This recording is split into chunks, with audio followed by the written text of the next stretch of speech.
Question बोल रहा है the electric energy required to heat a bucket of water to certain temperature is 4 kWh.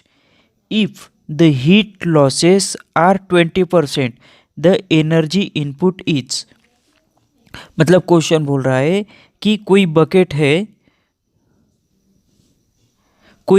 है, उस bucket में जो पानी है उस पानी को गर्म होने के लिए, हीट होने के लिए 4 kWh की पावर रिक्वायर्ड है और उसमें से जो हीट लॉस है वो टोटल 20% है।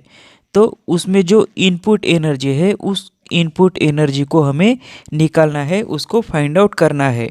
तो अब हम किस तरह से करेंगे, जैसे हमें पता है कि इफ़िशियंसी का फार्मूला क्या हो जाएगा, इफ़िशियंसी बराबर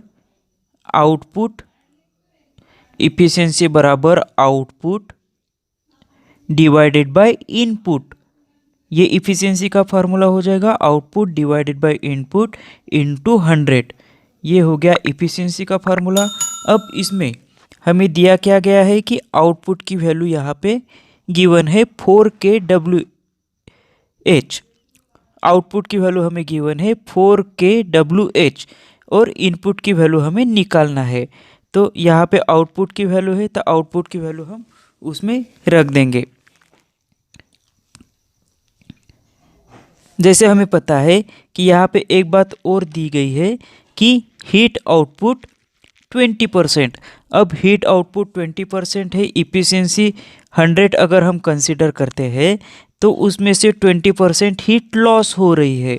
तो हमारी इफ़िशियंसी अब बची कितनी, 80%। 80% की इफ़िशियंसी बची, मतलब यहाँ पे एक डाटा और हमें मिल गया। तो अब हम यहाँ से इस तरह से लिख सकते हैं डाटा कि आउटपुट के लिए टोटल एनर्जी कितनी है, तो 4 kWh। इफ़िशियंसी कितनी है हमें मिल रही है, वो है 80%। तो हमें इनपुट की वैल्यू कितनी होगी वो निकालना है। तो इसके लिए हम इसको इस तरह से कर सकते हैं, जैसे इफ़िशियंसी का फार्मूला हमारे पास था output divided by input into 100। अब इफ़िशियंसी बराबर कितना हो गया, 80%। तो 80 हम यहाँ पे लिख लेंगे इक्वल टू आउटपुट की वैल्यू कितनी है, 4 kWh। अब 4 k है, मतलब इसको हम 4000 इस तरह से लिख सकते हैं। तो वही वैल्यू हम यहाँ पे लिख लेंगे 4 k मतलब 4000 डिवाइडेड बाय इनपुट की वैल्यू हमें निकालना है। तो इनपुट की वैल्यू एज इट इज़ लिखेंगे इनटू 100। अब इसको अगर हम सॉल्व करेंगे तो यहाँ से जो है हमें जो मिल गया, ये डाटा हमें मिल गया। अब इससे हमें इनपुट की वैल्यू निकालना है, तो इसको हम इस तरह से कैलकुलेट करेंगे। अभी ये जो इनपुट है, ये इनपुट आ जाएगा इक्वल टू के इधर इस तरह से 4000 इंटू 100 डिवाइडेड बाय 80, इसके डिवाइड में चला जाएगा। अगर इसको हम सॉल्व करते हैं तो ये जीरो के साथ ये जीरो कैंसिल हो गया, 2 से अगर काटते हैं तो यहाँ पे 4 बच जाएंगे, यहाँ पे 5, और ये 4 के साथ ये 4 कैंसिल, मतलब तो अब ये यहाँ पे बच गए 1000 इंटू ये 5।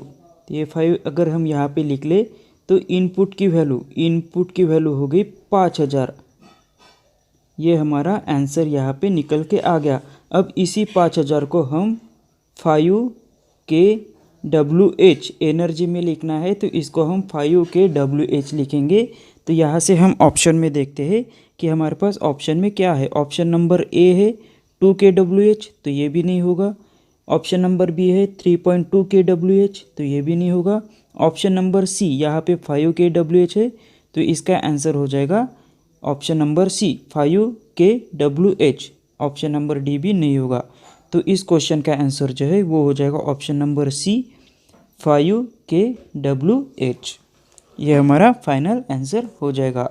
तो इस तरह के क्वेश्चन एग्ज़ाम में पूछे जाते हैं, तो ये हमारे लिए इसको समझ लेना बहुत ही ज़रूरी है। तो इसके लिए हमें ये जो फार्मूला है, ये फार्मूला पता रहना ज़रूरी है। तो इसी फार्मूले से हम इस क्वेश्चन को इजीली डील कर सकते हैं, इजीली आंसर को निकाल सकते हैं।